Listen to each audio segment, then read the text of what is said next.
trust. My mommy is going to be so mad. Come to...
You can still run! Oh! Wounded! Oh!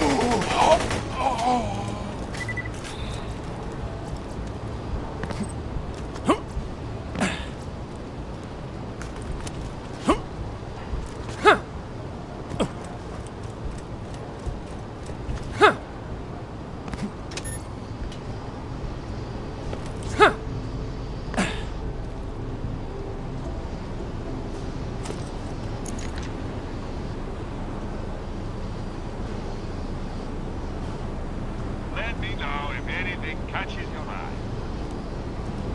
Come back any day.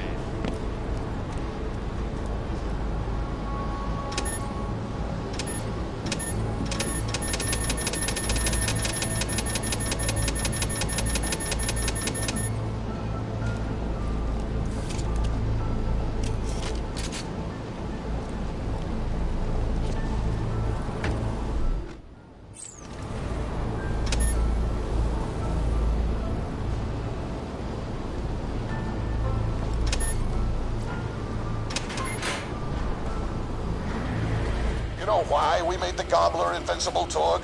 So you could kill him.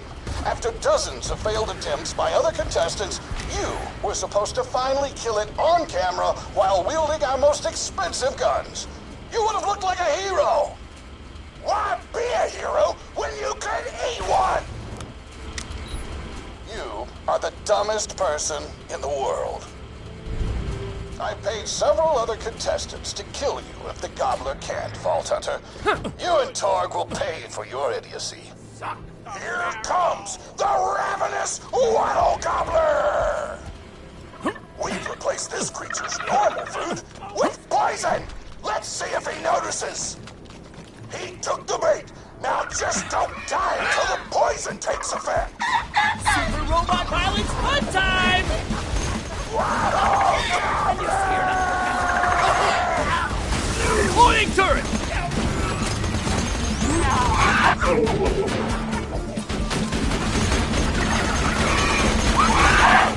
No, you idiotic mercs! Don't shoot the Gobbler! Shoot the Vault Hunter! The poison's working! It's working! The Gobbler is killable! Let the apocalypse begin! Score one vote! Robot one, Uglies I'm zero. gonna eat the out of this thing! This is your last chance to be involved! Pull this off! You just disobeyed a direct order from your president, Torg. You're dead. I am so scared! I know you can't tell because of the tone of my voice, but that was sarcastic! Anyway, come on back whenever, Vault Hunter!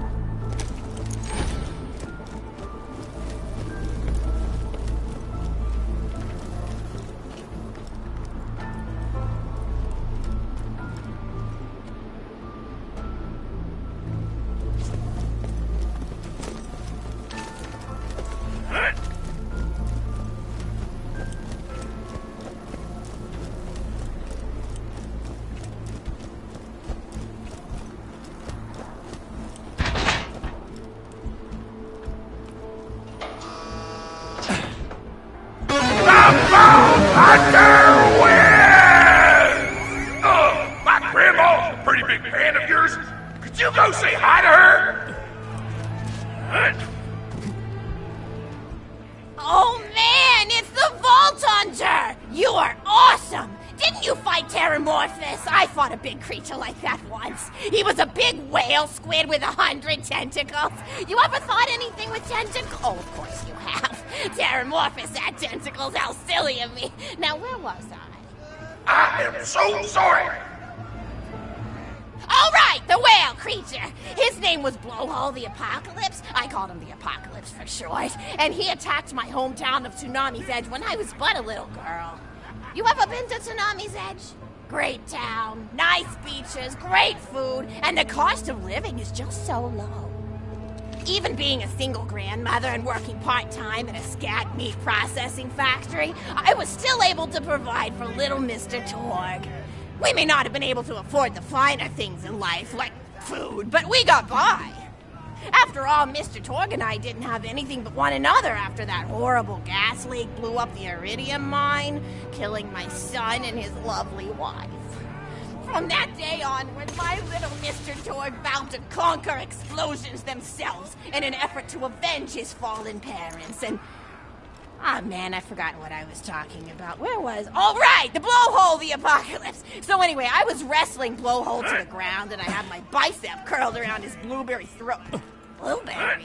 Sorry, I meant to say blubbery. I've got blueberries on the brain, I guess. I grow them in my backyard. Mr. Torg helped me plant them. Thanks again for that, grandson. I love you, Grandma! Anyway, I have my bicep around his blubbery throat, and Mr. Torg starts crying because he really likes whale squids, and he doesn't want to see me hurt one. They are the princes of the ocean! So I let the whale go after giving it a punch in the eyeball so he'll remember me, and it swam away into the ocean. And then I had Mr. Torg drive me to the ice cream parlor. He got me Rocky Road, because Rocky Road's my favorite. I'm extremely partial to the way the marshmallows act like little landmines of flavor amidst the battleground of chocolate. What's your favorite flavor of ice cream? Is it pistachio? I bet it's pistachio. Oh, that reminds me! You'll never guess who I saw today! Pistachio the Amazing! He's a magician who studied under Crazy Earl, so he's got that weird mustache, you know, but I saw him make a rack hive disappear. A whole rack hive! I said to Mr. Torg, Mr. Torg, wasn't that amazing? And he said, yes, it was, Grandma. Didn't you say that, high five? You remember saying that? I remember, Grandma! And we stood in line afterward and got his autograph, and I thought I had it somewhere around here, but it's probably in the attic. I really ought to go up there and clean it out one of these days. I have so many little keepsakes up there. You're paying attention, right? Say, what's my favorite flavor of ice cream? Oh, so you are listening. How wonderful. You're an even better listener than my old pet rack, Beasto. Beasto was such a sweetie. You ever had a pet rack? If you can tame them, they are the sweetest pet you'll ever have. He used to just sit on my shoulder and bite chunks of flesh out of my neck to pass the time. I still remember the way he used to tweet. He went, tweet, tweet. It was so cute. I had a conversation with him once. I said, Mr. Beasto. He liked being called Mr. Beasto. It made him feel like an aristocrat. I said, Mr. Beasto, you're looking very cute today. And he said, oh, thank you, that's so nice. Or he tweeted in a way that made me know that's how he felt. And then he lowered his little head like he was taking a bow. It was adorable. Beasto was my third pet rack.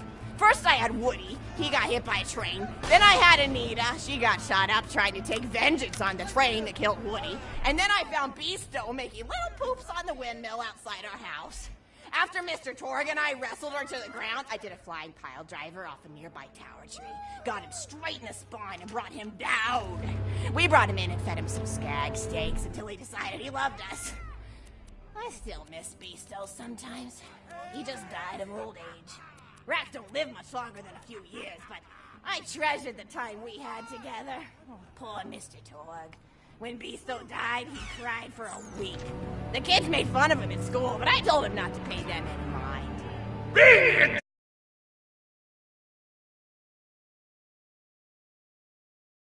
That's right, high five. Is something wrong? You look confused, Vault Hunter. Oh, you probably haven't heard anyone call Mr. Torg High Five before.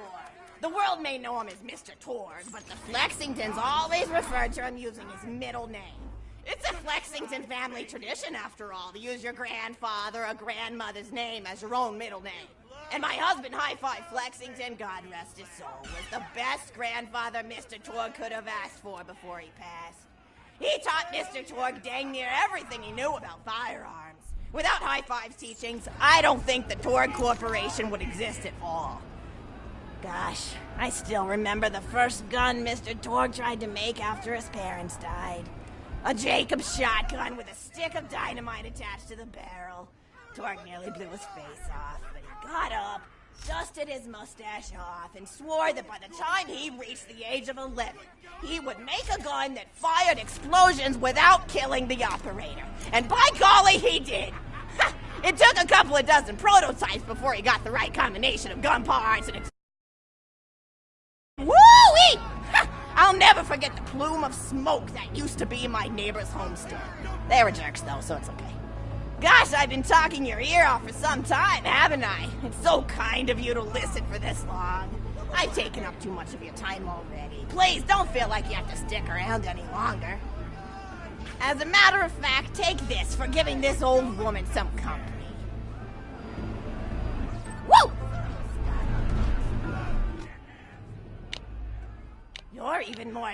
I've got another story for you, but I'd like to tell it to all of your friends at once. An old lady like me has to save her voice, you know.